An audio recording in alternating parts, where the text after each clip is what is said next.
탄수화물 위주로 된 식단을 먹게 되면 혈관, 혈당 여기에서 분명히 문제가 생깁니다. 그래서 탄수화물을 먹더라도 안녕하십니까 구독자 여러분, 후쌤입니다.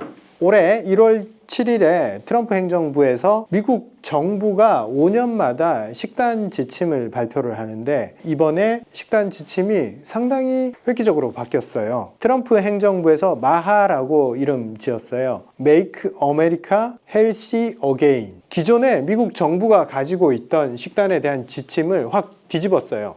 기존에는 우리가 상식적으로 에너지원으로 필요로 한 탄수화물을 가장 많이 먹고 그 다음 채소 과일 먹고 단백질 먹고 지방이나 당류는 심혈관계를 막으니까 최소량만 먹자, 이게 기본 지침이었어요. 근데 확 바뀌었습니다. 단백질을 최우선으로 배치를 하고 지방은 안 좋은 거다라는 그런 배치에 있었는데 조금만 먹어라.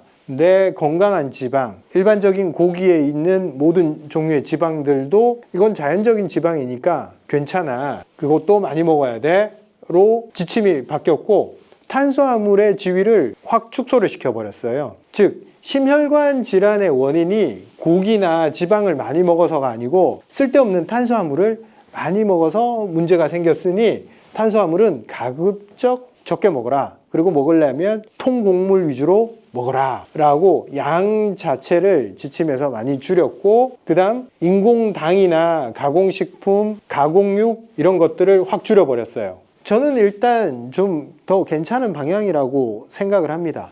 육류를 먹을 때 좀 신선한 것들을 먹으면 거기에 지방이 있든 붉은 고기든 간에 가공육에 비해서는 훨씬 괜찮다라고 생각을 합니다. 가공하는 과정에서 첨가물이 들어갔을 때 훨씬 더 문제가 생기지, 신선한 고기를 먹었을 때 저는 비교적 괜찮다라고 생각을 합니다. 그래서 이번 트럼프 행정부에서 소세지, 햄, 냉동육 같은 것들을 제한을 하고 신선한 단백질은 많이 먹어라 라고 지침이 바뀌었어요. 정제 탄수화물, 흰빵, 설탕, 시리얼 이런 것들, 정제 탄수화물들은 완전히 건강에 적으로 분류가 돼서 학교 급식 같은데 완전히 금지를 시켰어요. 이런 흐름이 바뀌게 된 큰 그림에서는 뭐냐면 정제 탄수화물은 아예 손대지 말자, 그리고 공공의 적이었던 소고기, 돼지고기 괜찮아 많이 먹어 로 입장을 바꾼 겁니다. 신선한 고기는 먹어도 돼. 물론 우리가 이걸 100% 믿을 수는 없어요. 그쪽 정부의 입장이란 게 있거든요. 왜? 거기는 축산업이 많이 발전을 했고, 그리고 고기가 너무 남아 돌아요. 너무 과잉 생산되고 있는 거죠. 과잉 생산된 축산물들이 원래 중국으로 많이 수출됐었는데 중국이랑 무역 전쟁을 하니까 수출이 안 되니까 국내 소비로 돌려야 되는 거예요. 그래서 축산물 소비에 대한 의도가 담겨 있는 거예요. 축산 농가가 트럼프 지지 세력이잖아요. 대기업들이 했던 그 가공육을 밀어내면서 그걸 대체하는 축산 산업의 농가를 좀 지원하겠다, 그런 의미도 좀 있습니다. 그래서 정책이 바뀔 때 그 뒤에 숨어 있는 의도도 있기 때문에 완전히 예전 건 틀렸고 이건 맞아 라고 생각할 필요는 없는데, 하나 의미 있는 것은 탄수화물이 예전에는 에너지원이니까 미국 TV 광고에서 시리얼 광고 같은 게 계속 나오잖아요. 아니야, 그거 굉장히 안 좋은 거야 라고 아예 딱 못을 박아버리는 거죠. 그리고 우유도 예전에는 저지방 우유를 추천을 했는데 이제는 지방을 뺀 게 아니라 전지 우유, 홀 밀크, 전체에서 지방을 뺀 우유 말고 호텔 가면 있는 좀 끈적끈적한 우유 있잖아요. 그거 괜찮아, 그거 나쁜 거 아니야, 먹어도 괜찮아, 이렇게 바뀌었는데 이게 뭔가 의도가 있는지 없는지는 잘 모르겠어요. 요거 역시도 축산업이랑 관계가 되어 있기 때문에. 근데 한 가지 제가 동의하는 바는 고기가 됐든 뭐가 됐든 덜 가공하고 신선한 상태에서 유통되는 걸 먹으면 좋다, 이 부분에 대해서는 저는 완전히 동의를 합니다.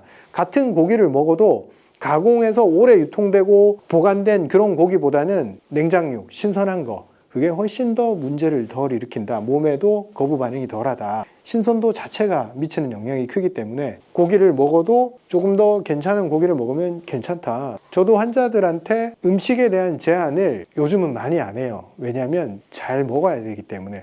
잘 먹는 게 뭐냐? 제가 가진 기준은 한 가지예요. 신선한 거. 신선한 걸 먹으면 기분이 좋잖아요. 그리고 소화도 잘 되잖아요. 채소가 됐든 곡물이 됐든 육류가 됐든 신선한 걸 먹으려고 노력하면 훨씬 더 소화에 부담이 덜 되고 몸에 염증이 덜 생긴다는 걸 알게 됩니다. 신선하지 않은 음식 속에 포함되어 있는 그 독소를 제거하기 위해서 몸이 계속 염증 반응을 일으키기 때문에 최소한 신선한 걸 먹었을 때 몸에 부담을 줄일 수가 있다. 이렇게 말씀드릴 수 있습니다. 미국은 40년간 지방이 비만의 적이다, 건강의 적이다, 당뇨의 적이다, 이렇게 지방 자체를 타겟으로 음식에 대한 정책을 펼쳤어요.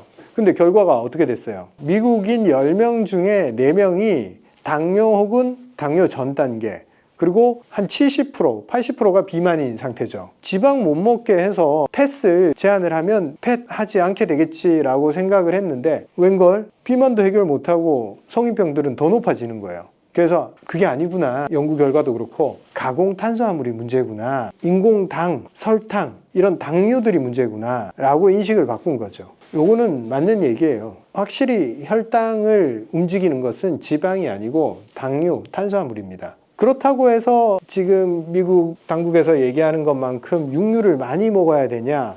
전 요거에 대해서도 많이는 아니라고 봐요. 그리고 또 미국인이랑 한국인이랑 소화 능력이 다릅니다. 위암 발병률이 한국인이 미국인에 비해서 4배 더 높아요. 위장에 취약성이 있습니다. 그런 상황에서 소화에 시간이 오래 걸리는 육류를 먹었을 때 훨씬 더 문제를 야기할 수 있습니다. 그리고 장의 길이가 동양인이랑 서양인이랑 달라요. 동양인 입장에서 육류를 많이 먹었을 때 조금 소화기에 더 부담이 되니까 이건 스스로 본인이 육류를 무리 없이 소화해내는지 이런 걸 스스로 관찰해 봐야 됩니다. 동양인, 서양인 다르고 옆에 있는 사람 다르고 다 달라요. 어떤 사람은 먹어도 괜찮고 어떤 사람은 안 좋을 수 있어요. 자기가 잘 소화를 하는지 그리고 어떤 문제를 야기하지는 않는지 이런 걸 살펴가면서 드시면 될 것 같습니다. 그렇지만 기준은 항상 신선한 거. 예전에는 칼로리를 섭취하기 위해서 이 값싼 탄수화물이 칼로리 공급원이 되고 이 탄수화물에다가 설탕을 넣고 첨가물을 넣고 맛을 내게 되면 이 탄수화물의 신선도와 상관없이 쉽게 소비하고 사람들이 중독적으로 소비를 하게 되니까 이쪽 산업이 발달했습니다. 그래서 그 결과로 지금 미국인들이 당뇨건 심혈관 질환이건 이 문제가 많이 쌓여 있었던 거죠. 그 결과로 혈당이 조절이 안 되고 심혈관 질환이 생겼기 때문에 이제는 반대로 갑니다. 칼로리 위주의 식단에서 칼로리를 최대한 제한을 하면서 어떻게 하면 혈관이나 혈당 조절에 영향을 끼치지 않을까. 그래서 탄수화물 줄이고 단백질을 늘리는 방향으로 이렇게 바뀌고 있습니다. 그리고 또 한 가지 재밌는 게 이 바뀐 식단에서 추천하는 게 발효식품들, 김치, 된장, 사우어크라우트 같은 이 발효식품들 그런 것들을 추천 식품으로 공식적으로 기재를 했습니다. 미생물이나 장내 건강 상태에 대해서 조금 더 중요성을 인식하는 방향이라 보면 됩니다. 근데 개인적으로 저는 고춧가루를 추천하지 않잖아요. 왜냐하면 아까도 말했듯이 한국인의 위장은 매운 것에 취약합니다. 그래서 연세가 들고 나이가 들고 점막이 얇아진 분들은 고춧가루가 든 김치를 계속 먹으면 문제가 생겨요. 점막이 점점 손상이 됩니다. 그러니까 김치를 드시더라도 고춧가루만 잘 씻어내고 드시면 김치 자체, 삭힌 배추 이거 자체는 좋아요. 칼로리는 정제 탄수화물이나 이런 종류 말고도 우리가 섭취할 통로가 많기 때문에 굳이 탄수화물 위주로 된 식단을 먹게 되면 혈관, 혈당 여기에서 분명히 문제가 생깁니다. 그래서 탄수화물을 먹더라도 여기 통곡물 위주로 먹으려고 해야 되고 총 탄수화물을 좀 줄이려고 노력을 해야 됩니다. 그걸 대체하는 채소나 과일, 다양한 음식들, 탄수화물에 예전에 너무 많이 의존되어 있었다는 거죠. 그러니까 조금 더 식단의 다양성, 그리고 그 식단에 올라오는 재료들의 신선도,